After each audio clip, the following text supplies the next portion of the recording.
Hey, listen. You didn't need to post that. Why? Why did you post it? It's too late now to delete it. Now we just have to live with it.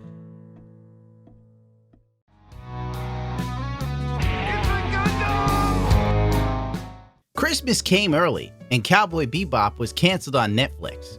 In this day and age, joy is hard to come by. I mean, most of the things that we grew up loving become bastardized and politicized by the mainstream media machine due to a lack of creativity and the inflated egos of writers fresh out of college who believe that they are the true rule beaters. And all that came before them was dated, misogynistic, and sexist, and they shall fix it because this character is coded gay. Thus, we are left with things such as a Netflix adaptation of Cowboy Bebop. As they say over the pond, Netflix was taking a piss. It was Thursday night, and at the time, I was high out of my mind, while Heels and Babyface was drunk off of his tits. As we celebrated Drunker hitting 1 million subscribers, we received the news that Cowboy Bebop had been canceled 1 month after it aired. I don't know if you know this about me, but I love watching something I dislike eating shit. It's like catnip for me.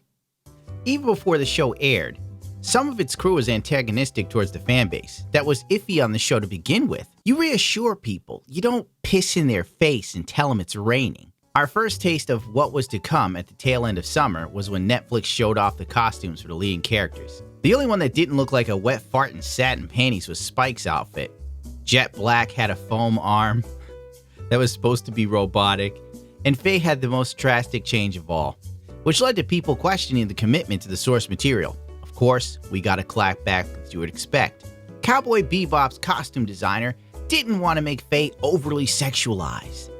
This is missing the mark of the character entirely. Faye was a femme fatale. We also got a foreboding article, such as this. Cowboy Bebop's anime creator unsure if Netflix will listen to his feedback about the show. This was the kiss of death.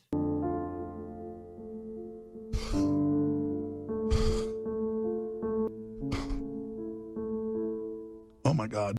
On some bizarre world, the people behind the Netflix adaptation decided to just ignore some of his feedback, and they assumed all would go well.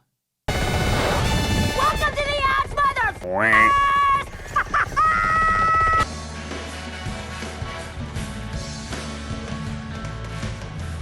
After Faye's costume was revealed, I forgot to point this out. A lot of fans started showing how cosplayers could pull off doing the Faye costume. Effortlessly, easily. It was pretty commonplace. And that's when Daniela, the actress playing Faye, decided to clap back with her witty and funny video. Look dropped today, which was so exciting. And I just wanted to address a couple of things that sort of keep coming up in the comments amongst fans. First, I wanted to apologize to the fans that I did not anatomically match the Faye Valentine character. 6 foot, double D size breast, 2-inch waist. You know, they looked everywhere for that woman and they couldn't find. Honestly, I would say she probably did more damage to Cowboy Bebop before it came out than anything else. You know, I'm not being misogynistic or anything. I'm just saying she's had a lot of stuff to say over the course of this show coming out that I think really just rubbed people the wrong way. Of course, nothing will be learned from this. It'll just be chalked up to men being toxic, because why ever hold a woman accountable for anything? But this wasn't over, not by a long shot. Daniela then came out to say that critics of the Cowboy Bebop show were trolls. And I quote, "It was definitely my first intention with very, very vocal trolls. Social media gives access to pretty much anyone who wants to say anything. Although I feel like some people would be disheartened, I found a way to clap back with that video that I gave, which was very cheeky and silly rather than stay quiet, which is usually what everybody wants you to do. I just felt so inclined to say something. I felt like that response was definitely in the spirit of Faye. Also, I got Steve Blum's blessing, the voice of Spike, who backed me up and was like, all right, guys, I don't care what you say. If the guys back me up, no one can say anything. Yeah, I don't give a shit what Steve Blum says. Steve Blum was like, yeah, go over there and kick the bull in the balls, honey. Go do it. Girl power. And look what happened. Like I said before, I think she did more damage to the campaign of this show than anything else. And the show being bad helped absolutely nothing. Literally, it was a dumpster fire and she walked right over and threw a canister of gasoline in it. I was really affirming and awesome. You know, this is something about a woman who has to tell you how awesome she is. The majority of responses and interactions that I had were really supportive. It was just easy to see that. But if you love the type of attitude in a cartoon, why wouldn't you love that type of attitude in real life? I think it was pretty awesome. I think also highly untraditional. I don't even think about it when I was doing it until after the fact. I also was not expecting that to get any attention at all. Are you insane? You know what you needed? You needed to contact me, not the dude who played Spike in a TV show. You should have contacted me. Gundam, is it a good idea that I make this video and antagonize people who are upset about the show? And I would have said, no, don't put this out. Just let it ride. It's better that people just criticize the costume. And then you know what happened? Well, God, we're going over this now. People then showed that she was running around in another production piece or play or something wearing a skimpy outfit like Faye. Oh my. After the show premiered and it started to bomb and the reviews were in, people were not feeling this Cowboy Bebop. First of all, nobody's reading anything, she said. The anime already exists. It's there. You can love it forever. Our show is a love letter to the anime, and it is a springboard for the anime. No, the anime didn't need you. See, this is where it's twisted. Netflix needed the anime because Netflix doesn't have any good shows. We've been down this road before. How many times has Netflix put out something that was absolute trash? You people are monsters. You have lipstick on your teeth? I would never put lipstick on that. It could get infected. This YouTube thing is gonna launch us into my new 5-phase plan for fame. Well, I flip clothes. Boom! Dollar bills, y'all. Kill me, please. I want to die. Like, it was just so bad. You sat there and you're like, whoa, someone paid for this. Netflix was hoping that they could do a show off of a popular anime and have it take off, and then they run with the anime IP. But then when you look up Cowboy Bebop, it would be this show because that's how Google works. They were hoping to supplant a new version of Bebop for a new generation that people could then love like the original anime and basically be hyped with Netflix because they're trying like hell to get something on the level that Disney Plus or HBO has. Disney has like Star Wars and Marvel. Warner Brothers has DC and a couple other things I can't remember. What does Netflix have? Nothing. That's why they're trying to scoop up anime, because all of those superhero shows are being taken from Netflix and put on proprietary streaming services. So Netflix is scrambling to come up with their own sort of universe. And hopefully they're going to do it with anime. And if you think it's over, it's not. Yu Yu Hakusho's next. Go look it up. Lest we forget the Shill media that has no backbone unless they're trashing fans, also went out of its way to make Bebop seem better than it was. We had some hard-hitting journalism from Kotaku, with such ones like this. Netflix's Cowboy Bebop live action needs some damn color. Now, I'll admit, the color palette for Cowboy Bebop was terrible. It looked like they shot everything in a log format and forgot to color grade it. But of all the things that was wrong with the Cowboy Bebop show, Kotaku was like, it needs some color. Jesus, Kotaku, don't hurt him with such mean-spirited journalism. Here's another great one. The Netflix live-action intro is good. Wow, this is garbage. You actually like this? Entertainment. The powers that Bebop. How some cowboys at Netflix kept the soul of a beloved anime alive. The classic anime series gets jazzed up. Live-action Netflix adaptation that honors the roots while breaking new ground. Don't ask questions. Just consume product and then get excited for next products. Yeah, it broke new ground all right. It somehow managed to take a great anime and ruin it. You know, like I've said before, adaptations today make no sense because, honest to God, it's like all you have to do is copy someone's homework, but you decide to change things. And then Lincoln freed the slaves and cured cancer, but then the Confederates didn't want us to have the cure, so they killed him. The Gamer. Cowboy Bebop's trans representation is fantastic. Ah, great. There's some journalism. Focus on the fact they made a character transsexual who wasn't transsexual. Because, you know, politics, messages, and representation matters. The overall story, who cares about that? What I want to know is somebody gay, honey? Unless you want the HPV, you better close them legs, girl. It's everywhere. It's in the walls. Polygon came in with hard-hitting criticisms of the show, like this. Netflix Cowboy Bebop can't ruin Vicious because Vicious sucks, actually. No, really, he's terrible. No, Netflix did make Vicious suck. They took a guy who originally seemed dangerous and evil and turned him into, like, Kylo Ren.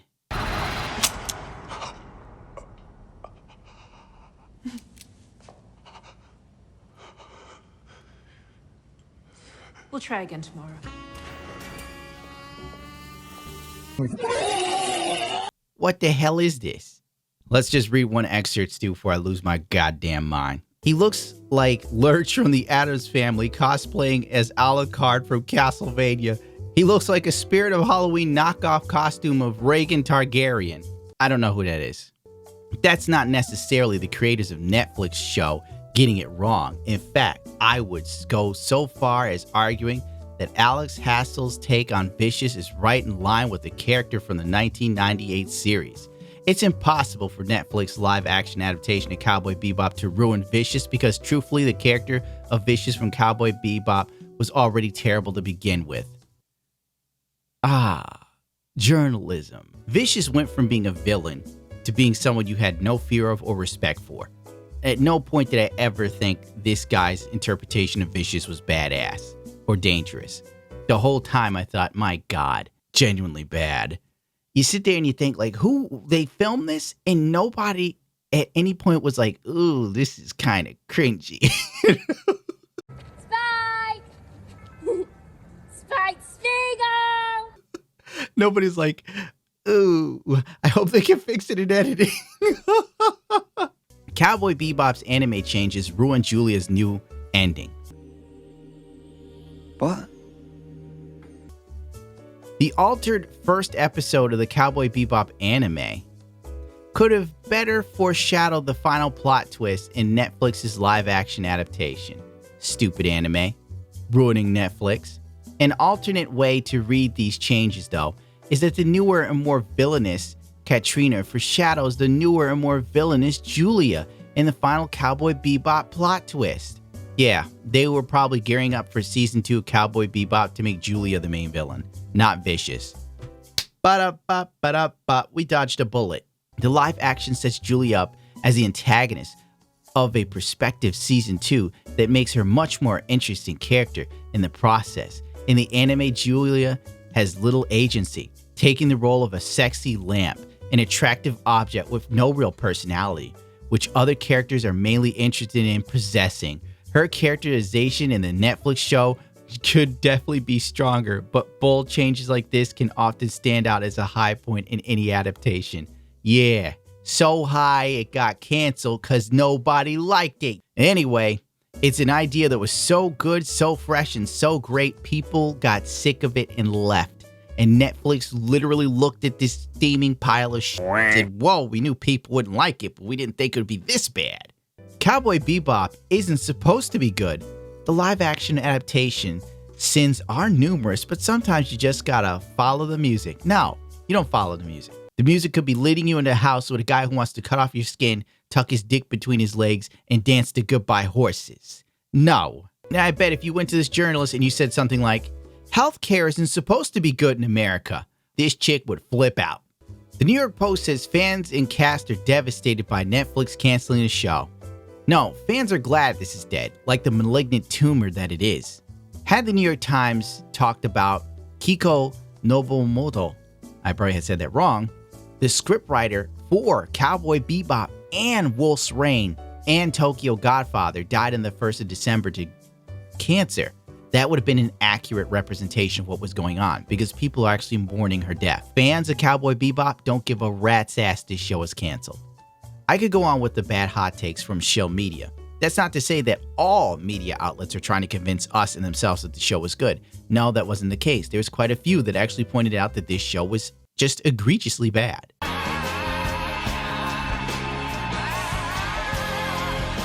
After 1 month of pretending that the show was a massive hit, well, more like 3 or 4 weeks, Netflix pulled the show faster than any of us who criticized it could have ever expected.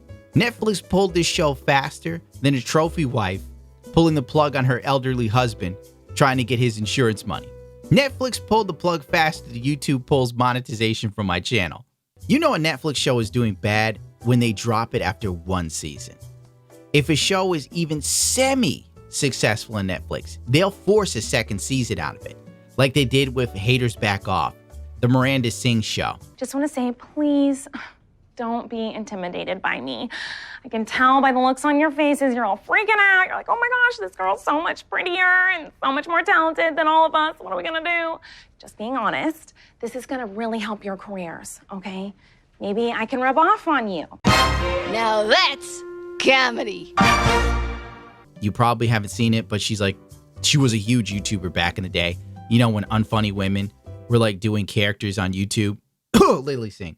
And that was like the big thing, but I shouldn't be rude to her, even though her show sucked. I'm going to say right now that Miranda Sings' show is arguably far worse than Cowboy Bebop was. The long and the short of it is, I guess this proves that the top 10 list on Netflix means absolutely nothing. Well, let's read one article about the cancelization. Only a 46% positive critic rating on the review aggregator Rotten Tomatoes. All right, insiders pointed out that Netflix's renewal rate for scripted series that have 2 or more seasons stand at 60%, in line with industry average. And like all Netflix renewal verdicts, the decision was made by balancing the show's viewership and cost. The streamer also prides itself on taking big swings on projects like Cowboy Bebop, whatever. So basically, Netflix knew to do a season 2, they would only lose money on Cowboy Bebop. That's pretty much it. That's all you need to know. At the end of the day, it's about making money, even if they're doing the progressive BS. If they can't even break even or a little bit better than even, they don't want to screw with it. The writing is on the wall, really. No amount of hype, positive tweets, selective blue check marks could hide the fact that the show was poorly received. It could have had potential if they stuck to the source material, but for God's sakes, they made so many drastic changes. I didn't even recognize major characters in the show. Turning Julia into some sort of villain that's got a problem with Spike and vicious. This was an act of pure hubris, and they paid the price for it. It would be like turning Trish Marigold into a villain for Geralt. It just makes no sense. But hey, they had to make her into some strong female character, no longer a prize to be fought over and won by men. There's a writer on Twitter who seemed to be a script coordinator according to IMDb for Cowboy Bebop. Not to rub it in your faces, but as an individual who has read the Cowboy Bebop Season 2 scripts more than anyone else in this world, you're missing out. Her next tweet was muted, obviously, because people really didn't care. No, nobody was interested in Julia being the main antagonist in Season 2 of Cowboy Bebop. Nobody cared. Nobody wanted it. No one who worked on that show truly got the idea of the show. They came in and decided they would do their own thing. And frankly, if you're going to do your own thing, make your own thing. You can't take beloved classics and then rewrite them. There's some things you can't do. You can't take Gone with the Wind and then change it around. You can't take It's a Wonderful Life and change it around. You can't take Led Zeppelin's Stairway to Heaven and change the lyrics. You know, who are you? My entire life was turned upside down 12 hours ago, with hundreds of my dearest peers considered having a goddamn ounce of compassion or empathy. Help me! Somebody help me! How the mighty have fallen. What, are people supposed to like feel incredibly bad that a show they dislike got canceled? And we're pretty sure you'll get work again. It's Hollywood. They tend to keep circulating the same untalented bags like a bowl of soup. Just keep spinning it around. I mean, nothing personal. Sorry people lost their jobs, but you know, here's a crazy idea. I don't know, make something the fans would have liked. Crazy idea. Would you work at a fast food restaurant and then change the chicken sandwich at Wendy's? And then when they fire you for tampering with the chicken sandwich, you start screaming about your unemployment? Wow, I just tried to make the chicken sandwich better by making it a vegan option. You bigots. My dear troll friends, do you realize that literally hundreds of people lost their jobs today, right? Jobs we loved and cared about? We're going to be emotional. Also, most, if not all of us found out today with the public. Well, you know, sorry you lost your gig, but you seemed pretty proud of that turd when it came out. Like, how could anyone who worked at the Cowboy Bebop show for real not look at it and go, this could get canceled? Like, for real. There's no way you could have worked on that and not thought this was going to crash and burn. Like, her Twitter bio is just as cancerous as her Instagram bio. Now at Netflix, Cowboy Bebop, later Big Boy Rider, NCOM Echo Freak Gay Stereotype. On her personal Twitter, aspiring TV writer, currently at Cowboy Bebop, revolutionary leftism, restorative justice, don't know what the hell that is, eco-anarchist, anarchism, raging lesbian, she, her. These are the people that were involved in Cowboy Bebop. And that's why the show failed. This show going down now makes even more sense that it was as stupid as it was. Because this person worked on it. And if anything, there's more people who are like-minded to her. As the Joker once said, you get what you fucking deserve. Let's read some reactions from the Japanese to the Cowboy Bebop show being canceled while the credits roll. Actually, I want to see it. Yeah, no thanks. I wanted to see Scrap Bebop with Keanu Reeves. Are there things that can only be done in anime? There are also things that can only be done in live action. Did anyone want to watch this? The only good thing was the opening. I watched it because the original anime is so popular, but got bored and turned it off. The main star seemed too much like a regular person. To be honest, Korean dramas are more interesting. Oh my god, that Japanese person is cutthroat. That was decided quickly. The reactions of the anime opening was so shoddy, it was laughable. And it was so hyped up, and yet this. Keanu would have been good. God damn, the Japanese love Keanu Reeves. Make something original with this budget. I agree. Is there any reason to do a live-action adaptation of an anime that has a good vibe? It seems uncomfortable when the language is changed from Japanese. The actor who played Spike wasn't bad, but he just wasn't very Spike-like. It looks like a big production put on by high school. Oh! Do Bebop High School instead of this. Whoa, I was planning to watching this during the New Year's holidays. It is better to not watch this? I like it, but from the beginning, it went with low expectations. I went with low expectations. This is how the live-action One Piece is going to turn out.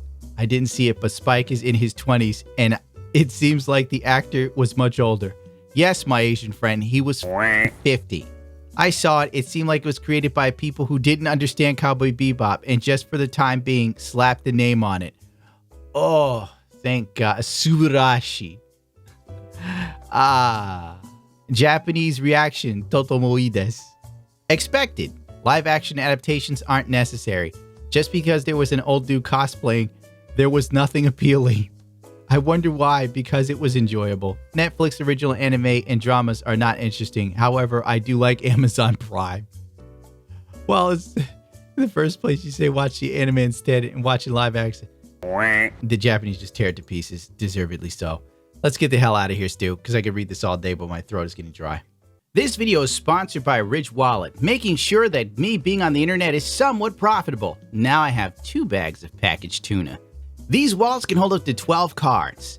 They come in 30 different stylistic colors. I'm showing you burnt titanium and 18 karat gold because that's how large I'm living. I'm hood rich. These wallets have over 40,000 5-star ratings. Bulletproof. RFID blocking technology. You could take a chainsaw to it. I don't know why you would, but the option's there if it ever really, like if your wife left you and you decided she wasn't even getting your Ridge wallet. Oh wait, no, it would survive the chainsaw. Forget that. Sorry. Go to ridgewallet.com/itsagundam and use their unique promo code itsagundam to save 10% off of your order on your next purchase. Free worldwide shipping and returns if you don't like the wallet.